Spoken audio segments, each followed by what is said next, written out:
Here we go. Okay. So in this past week, right before a couple days ago, here's one committee. So when I say I'd like you to consider what committee you would like to interact with, right? Then your training and your work within this internship will kind of flow through that. So like on Wednesday, we had an education committee meeting and we just talked about the conference. And our conference will be in Denver in September. And if you're a senior, you might be around still, maybe not. But planning a conference is something that is really central to what we do and central to what a lot of academic societies do. And so it was a great meeting. Coming to this meeting, we actually scrolled through the entire 1,500 person membership and we identified 55 speakers that we might invite to our conference. We also discussed like where the conference is going to be. And the big issue right now is like people think there's going to be hundreds of people at this conference. And so a lot of the funnest venues are just not big enough. So right now it looks like this is going to be at CU Denver in the Tivoli Center. So interacting with the outreach committee is has this conference planning aspect to it. And then once we have the details of the conference squared away, we'll really be talking about our central training programs. And let me just,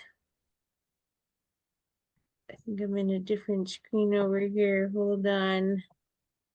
So people ask us to do things all the time, right? And what they want us to do is train them.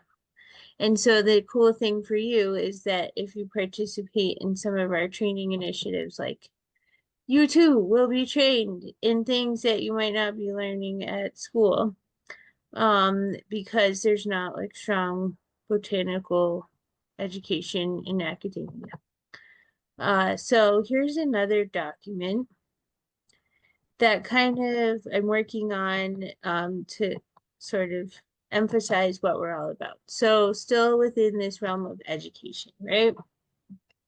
So in 2025, we run botanical and horticultural trainings. And during COVID, we booked a lot of speakers and we started to offer virtual programming, which actually raised enough money for my position. I am the first executive director, and that largely arose because instead of serving like 10 to 15 people in a live event, we were serving like 80 to 120 people in a virtual event. And so just interesting ways how a society grows through time and evolves. But if you go back even further in time, we are really led workshops, right? We're the people who know botany. And so we would get together with microscopes and field presses, and we would do that kinds of deep botanical learning. And that's where we're trying to get back to with these trainings. So here's what people ask us to do, right? So Boulder is asking us, what does it cost for you to train us for a half day or a full day? The Southern Plains Land Trust, they want us to help with ecological monitoring, rare plant monitoring, volunteer management, training, right? How can we lend our services to other organizations? So we just wrote a research grant to Jefferson County Open Space to do research about plant growth and survival. In this research project, we would be growing out native plants, which we've already done, and grow them out again. I mean, we've already done them as a research initiative with students, and now we'll be planting them out and doing growth measurements. And so that's something that's developed since I talked to you later, and that really falls into horticultural committee, which I'll talk about later. There's another grant proposal out there about training people how to grow native plants. Then Denver Parks and Recs wants us to train them how to collect seed and store it. We are developing a plant family's curriculum.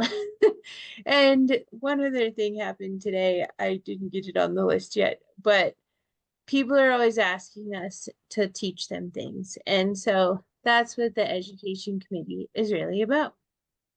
And if you are interested in horticultural applications, which plays a lot into like urban planning, given all of the legislative measures that have passed in the last couple of years to improve our horticultural environment. Like, for example, there's a non-functional turf law that passed in the last year. People are not allowed to design public and corporate spaces anymore with just non-functional turf because of all the um, there's many reasons. Stay involved and we'll keep going there, but I'm going to keep going forward. There's also a huge landmark legislation that's throwing tons of jobs into the environment. So you're very lucky to be graduating because tons of money is coming in through legislation to support CPW's management expansion to include rare plants and invertebrates, so pollinators. And so like a job closed yesterday that was 80 to $105,000 salary with benefits to basically figure out how is Colorado Parks and Wildlife gonna start managing rare plants. And then below that person, there'll be all sorts of seasonal jobs to fill in, you know? And so we are always interacting with the world in this way, but those are just two of like five legislative examples. We're trying to increase the knowledge for us to manage in those environments given these new rules about how much we can water and what we can do with our landscapes. And the goal is, of course, climate resilience. Um, so here on Tuesday, right? And when you're seeing this, like the horticulture meeting, it's always on the third Monday at lunch. So be thinking, does that fit into your schedule, right? So the education committee meeting is always on the third Wednesday. And the conservation committee meeting is always on the third Tuesday. In conservation committee, we talk about the kinds of things I just talked about. We are really pushing legislation. Making comments. We are visiting our legislators. Like we have a legislative breakfast later this month, which I've never been invited to before, but I'm pretty excited. It's a catered breakfast where we get to sit around with the legislators and just kind of talk to them about what we think their priorities should be around natural resource management. So, fun stuff like this comes out of the Conservation Committee.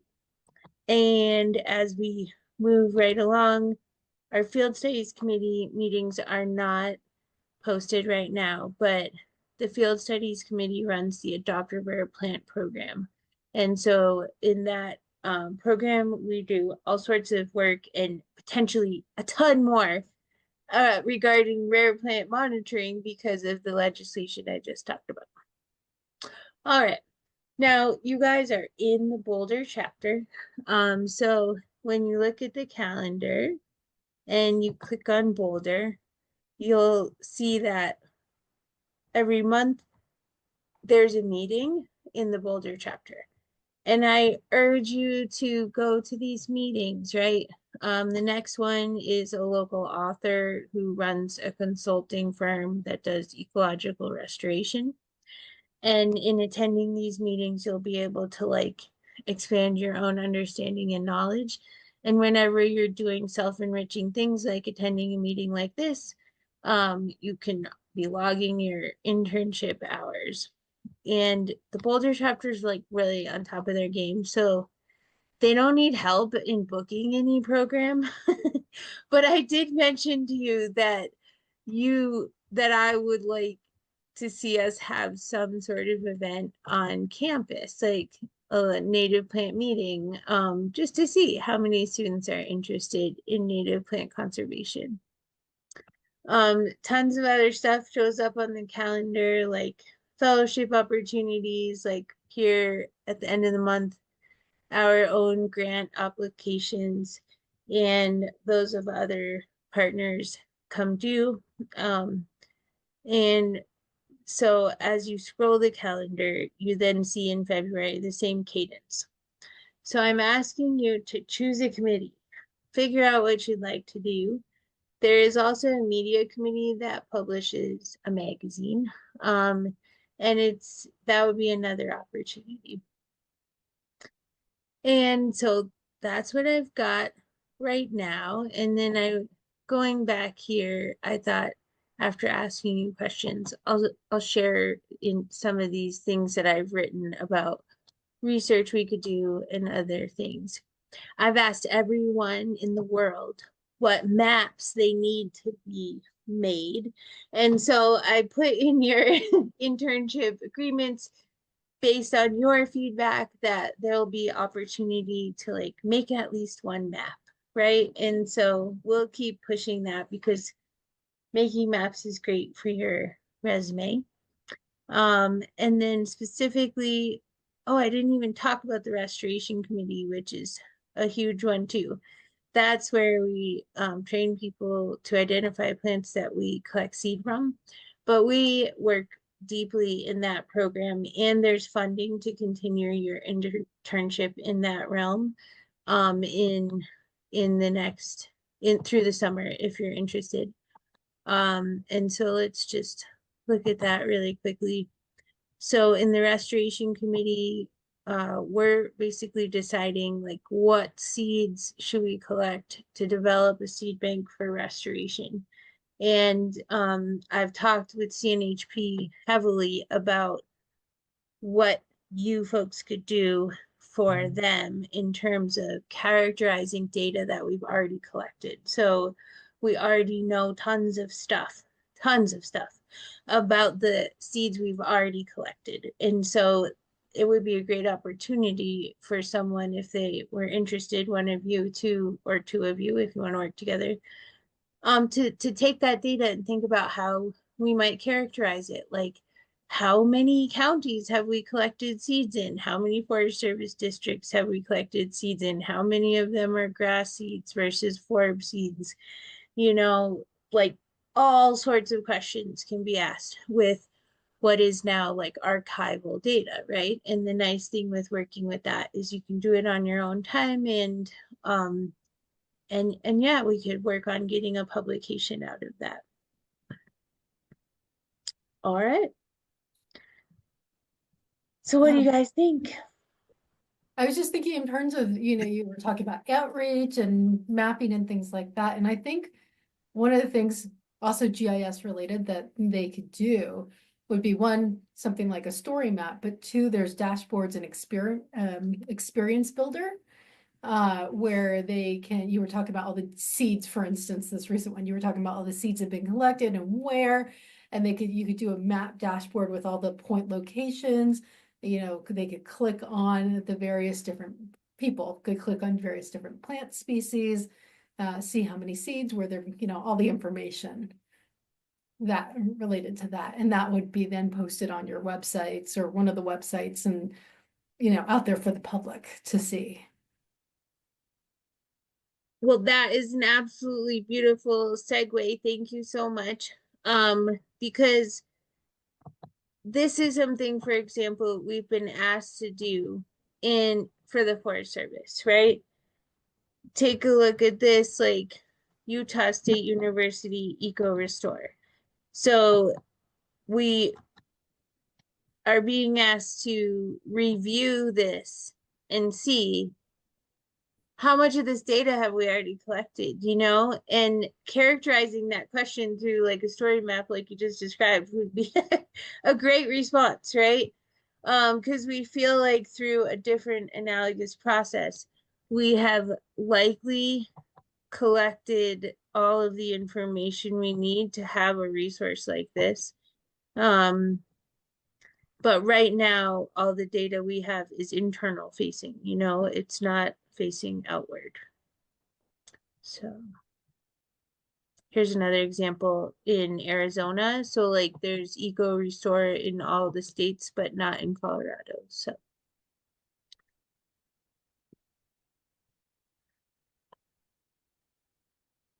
And then sometimes this was fortuitous, and I work with my students to make it happen on purpose. But did anything I say like ring in your mind with any project work you know you have to do for your other classes?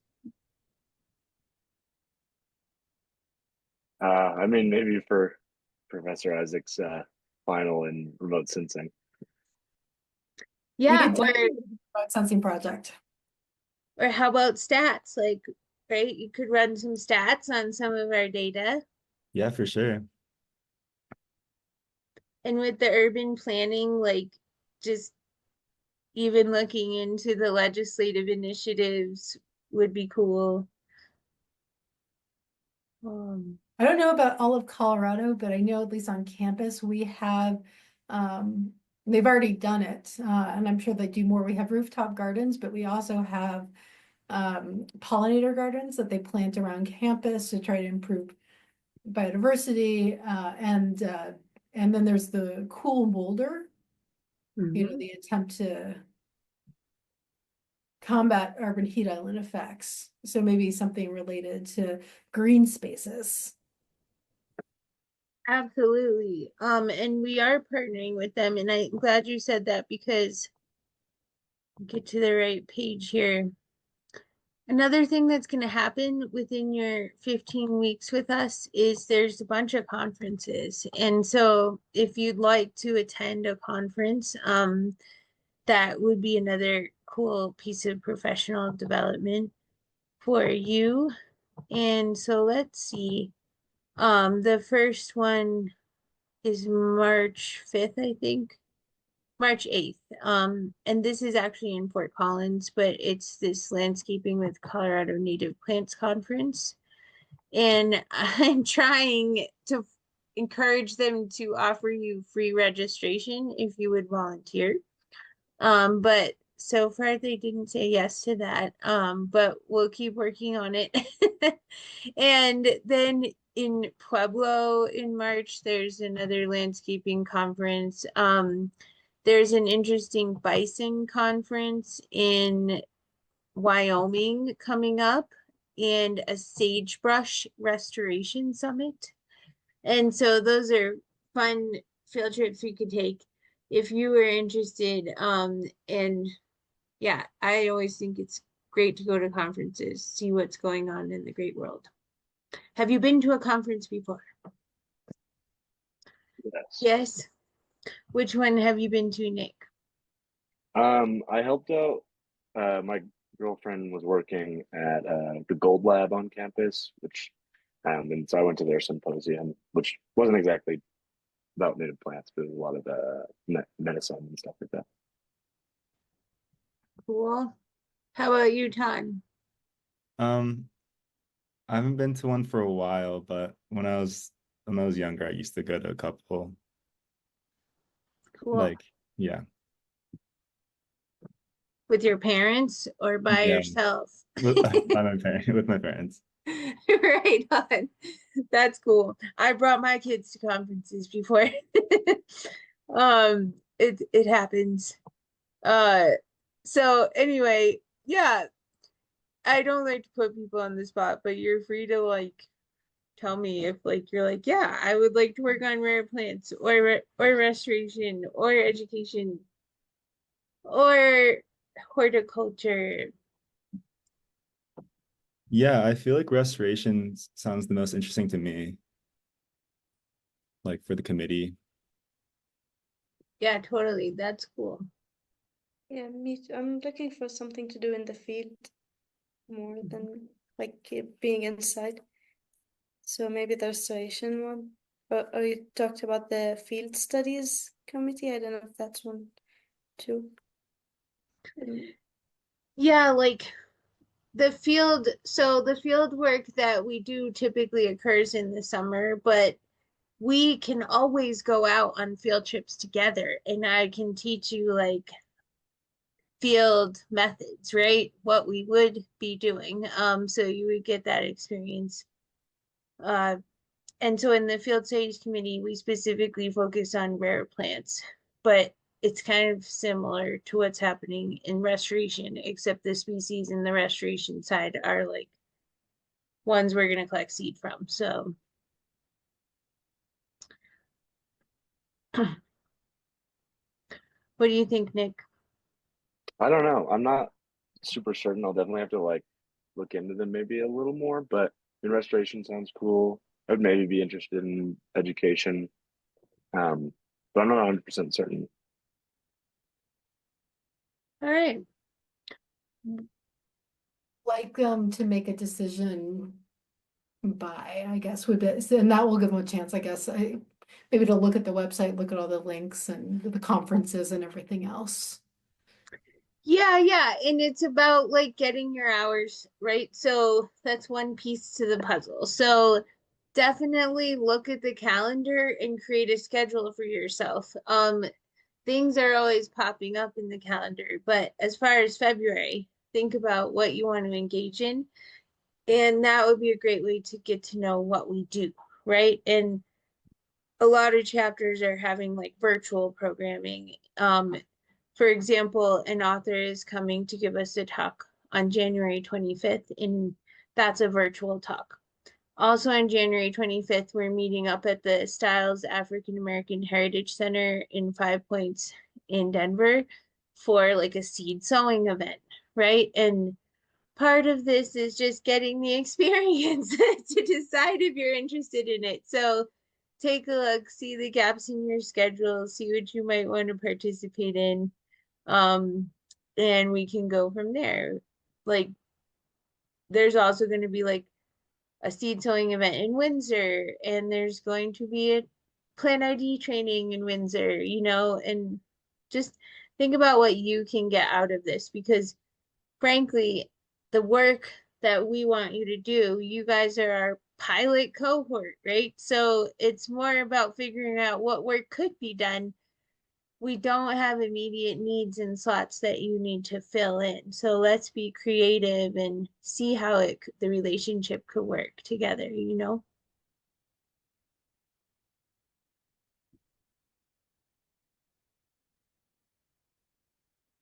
All right.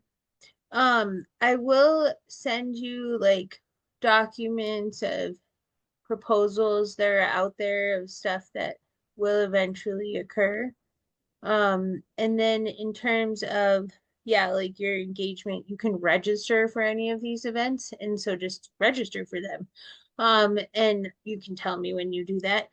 I might notice, but maybe not. And that way you can slide in. Let's say our goal for February is for you to explore, right? Hopefully, by the end of your experience in February, you have ideas about a project that you perceive could be helpful to the society and also helpful to your own professional interests.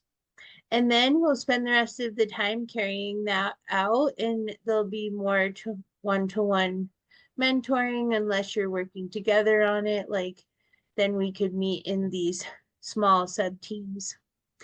And yeah, that I think that's all I got for you. Yeah, that sounds great. Helpful is Yeah. maybe what we should do is create a shared OneDrive document. Anybody can create it, and everybody can put their name down and what, as you get a chance to look over the links and everything else, maybe type out some of the things that you want to participate in, and maybe as you get ideas of what data are being collected, maybe some of the things that you might want to create for projects. And this can be ever evolving as you learn more and more. And then that will help get organized. And if more than one person wants to work on a particular topic, we can work on how that collaboration will come into play. Does it sound like a plan? And I've been putting out like lots of words for you guys about internship potential possibilities and stuff. So if you're okay with it, I like to forward these opportunities to people. And you don't have to respond. You don't have to say thank you or whatever. Just take it or leave it, right? Like there is a job posted right now with the Colorado State Forest for summer interns to work on their natural resource management crews. And before we go, just because you guys are graduating, right? And so where you go in the world, you should really be thinking about that right now. Because before you graduate, the job applications are going to be due. And so let me put this in the chat right here. The Colorado Open Space Alliance has like an email listserv, and if you want a job having anything to do with natural resources, like you should be on this listserv. There's jobs posted every single day. And also funding opportunities, right? So if anyone's interested in getting into research, a certain research area, like I spend most of my time like talking to our partners about how we can work together to fund research and monitoring efforts and all of that, you know? So let this be what you could make it for yourself. Is anyone like sure that they want to go to grad school? Not yet. Okay. I'm Good. going back home, so I don't know what happens after that. Okay. Yeah. Yeah, I don't want to make it too intense, but I realized that not a lot of my professors talked about how you do that. And so I'm happy to talk to you about it all day long, if you are interested in that conversation. Um, and so, yeah, thank you so much for your time. And it's Friday, TGIF. I hope you have a good weekend and just take a look at the calendar. My goal for you is that you sign up for like one thing, but if you see other things, just keep in mind, are you all like how are you all in how many credits of your internship? Is it all 3 credit or yeah, so be dogmatic about this process, right? You all have like 144 hours to commit. And you can commit those by enriching yourself and also working on your project. So that should be the great reward of this particular internship. Yeah. And if any of you want to talk about potential projects, I mean, the other thing I would recommend is look at the jobs list that she sent, or that link that she sent. But if you're thinking about jobs that you might want to get after school before you decide if you want to go to grad school or not, and I get it. I took time off before graduate school. I needed a break. Take a look at the skills or what people are asking for. And if you can get any of those skills that maybe you're not getting in the program, if you can get any of those skills while working on a project during the internship. Plus, as she said, double dipping is great. Nobody here minds double dipping. So if there's a project for a class that you might want to do. We can also talk about that, and I can help you facilitate that with whatever faculty member you're working with. Obviously, Nick, you can do that in my class, so we can have that conversation. But with the other professors, I can, we can have that conversation with them as well. And most people are amenable to that. So. Cool. And it's a great way to double dip because I'm assuming you all have final projects in all of the classes that you're doing, especially at the upper level. So you have to do them anyway. Yeah, and this is the number one way I get research students, right? They do their final project on whatever they care about, and then they come back to me and they're like, oh, I actually really like that, can I keep doing it, and then they go on to honors work or whatever it is that they do. But let me just show you this list. It is like truly fascinating, and I didn't understand how to think about society in this way until I was a lot older, but all of these jobs are really having to do with like what's going on in our society at large, these legislative pieces that I was just talking about, and our need to conserve our landscapes for climate change resilience, and these are big concepts you hear about in class, but they actually hit the ground right here when you see these funded positions. And so certainly take a look like here. This would be such a fun job. City of Boulder, and you could work there for the rest of your life. They employ tons of people. And same thing with City of Fort Collins. City jobs are great because you get you get benefits. And that's one of the nice things about government work, is really steady benefits. But you can see all the kind of stuff that would come through here. And Dr. Isaac's idea is great. Like, what do they want you to know how to do? Let's get there. And by the way, that was just the jobs posted since January 10th. It's pretty much one a day. So I mean, you could even extend on your modeling work, right, from last semester is, you know, you could do some modeling for them if that's another approach that you wanted to take. So there's a lot of different ways. And Ton, I don't know you very well, so apologies. I've had the other two and Serena in classes. So, and you know, but yeah, I mean, but we can all talk about this if you all want to meet next week or anything. We can talk about all of this stuff um, and kind of figure out, and then you can, you know, send Maggie. Sorry if you hear those noises. I have 3 dogs in the room and there's some noises in the background.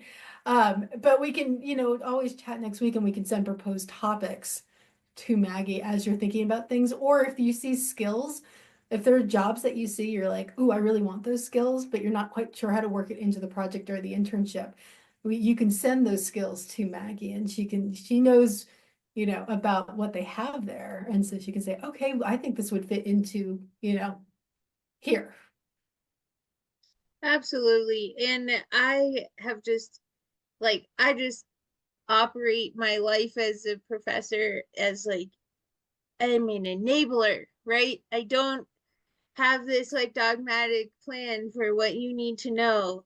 It's more like, what do you think you need to know? And can I help you get there? And so that's what I hope you get out of this. And um, my other interns, they're in that same position. Like one of them, while in my class in geography department, was like all about sustainable aviation. But when the rubber hit the road and she couldn't get like any feedback about a job in sustainable aviation, she just kept hanging out with me because we work together well, and that's kind of how it goes. And the other person who's my intern is like mid-career, like I want to learn something completely new and have a new job. And so that's a fun place to be too. And that's why our society is so great, because we're just right on the corner of what you could go to school to learn and what you could teach yourself. Well, I hope your weekend plans are great, and we'll be in touch. And like I said, we don't necessarily have to meet in this whole group very often, especially if you're meeting with Dr. Isaacs, but I always think it's fun when we're working together. But right now, my priority is figure out where you want to go in the next couple of weeks, what meetings, what events, and we will take it from there. Sounds like a plan. Sounds Thanks, great. everybody. Thank you, Maggie, for doing this, setting this up. Much appreciated. Absolutely. Well, you take care. Have a great weekend, Thank y'all. everybody. Have a Stay good one. warm, everybody. Yeah. Good luck.